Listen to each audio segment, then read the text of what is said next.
Hey, this is Warren, and this week's topic is depression.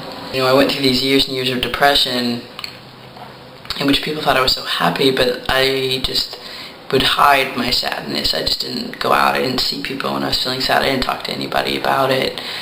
I just buried it and kept it to myself, and until it would just...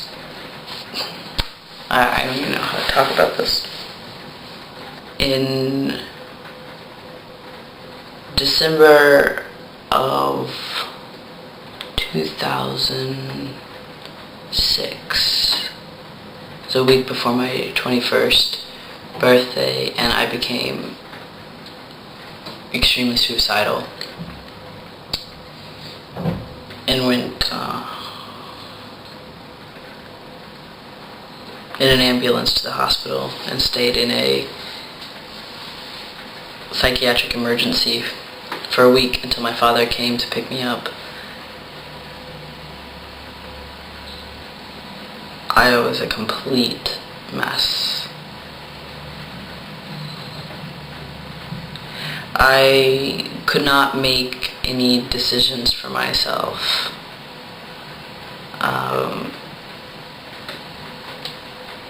When transgender kids are growing up, they learn not to make decisions based on what they feel is right for them, but based on what other people think is right for them. So this starts early when you're young and you first get to pick things out for yourself. When your parents say, would you like this toy or that toy? You'll pick out a toy or pick out a pair of shoes, whatever, and you know what you like, and you go for what you like, and if what you like doesn't conform to the appropriate gender, you often get told, when you like something over here, isn't this nicer? Oh, that's not for you, that's for whatever the other gender, or and when you wear things, you learn to see the expressions of disapproval, of disappointment, of frustration in other people's faces when you make choices. And so if you want to be a good kid and you don't want to be called that you're a problem child, you don't want to be a problem child, you don't want to be seeking attention, you don't want to be hurting your parents or older siblings in any kind of way. If you just want to be a good kid, you learn to choose things that make other people happy, not based on what you like. And that works okay when you're a kid. It doesn't make for a very happy child, but you get by. But when you become an adult, suddenly you need to make decisions for yourself. And you need to know what you want and what makes you happy, because no one else is making those decisions for you anymore. And if you don't have a lifetime of skill building in that department, what happened for me was massive depression. I was so depressed that I couldn't even pick out what cereal I wanted to eat in the morning because it was just too hard of a decision. And I was hostile or extremely flirtatious. I just bounced between moods. No one ever knew what to expect from me. I had no discernible I had like 50 personalities in one, it was just so depressed. And I just didn't put it all together. I didn't put together the depression and the trouble making decisions, and I had a lot of childhood abuse as well. And so when I started to get help, and then I first went abroad, that was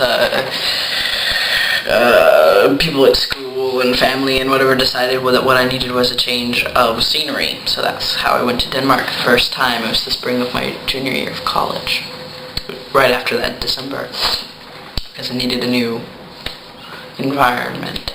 And I saw a psychologist every week my whole first semester in Denmark, and then when I returned to college, I saw a therapist all through my senior year of college. My therapy focused really on getting over the extremely unhealthy, I would even say toxic relationship with my mother, and getting over that and beginning to listen to myself and decide, what do I want? What do I need for my life? And learning to have confidence in my decisions. So that's what my therapy focused on. It wasn't focused on gender. So once I actually felt like I was beginning to listen to myself and pay attention to who I was and what I wanted for my life, that's when all my gender stuff really began to resurface. It just came bubbling up. And when I was like, well, I'm going to start doing what I want to start doing, and I was a wilderness guide for the summer, and then I worked carpentry, and then I got this Fulbright to go back to Denmark and study research. I was still battling depression, but I was getting a bit better, but I was still having these really big swings, especially with PMS, menstruation. It didn't matter if I was on birth control or not. Nothing was handling these mood swings. But when I really got a hold of figuring out that I needed to transition, that was what was inside of me, and that was who I was. When I had that discovery, when I found myself, a big part of my decision to transition was wanting to start on testosterone and wanting that for my body so desperately, and something that was a huge benefit that I had not expected. I had expected I thought that transitioning would help my depression by letting me be who I felt that I was and expressing myself the way I wanted to express myself and really owning my identity. I thought that it would help my depression in that sense. But testosterone physiologically completely relieved my depression. It was as if I had started taking antidepressants. It took a few weeks, about 4 to 5 weeks, and then I just started feeling good regularly. I still got upset and had emotions and these things, but I was not plummeting the way I had been before. I was still moody, I still had moods just like any other person, but it was not these big swings between really, really happy and really, really sad.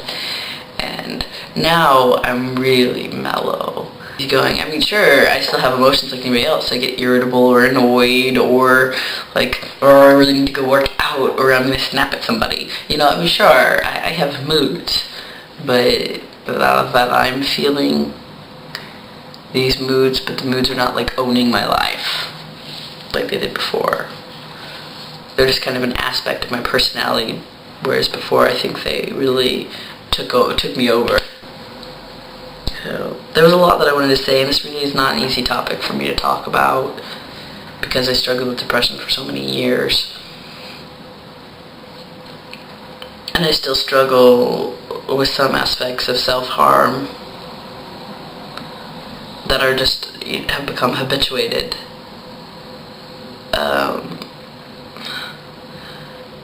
As a way of dealing with agitation and anxiety. So I still feel like I have a ways to go, but that I'm on track.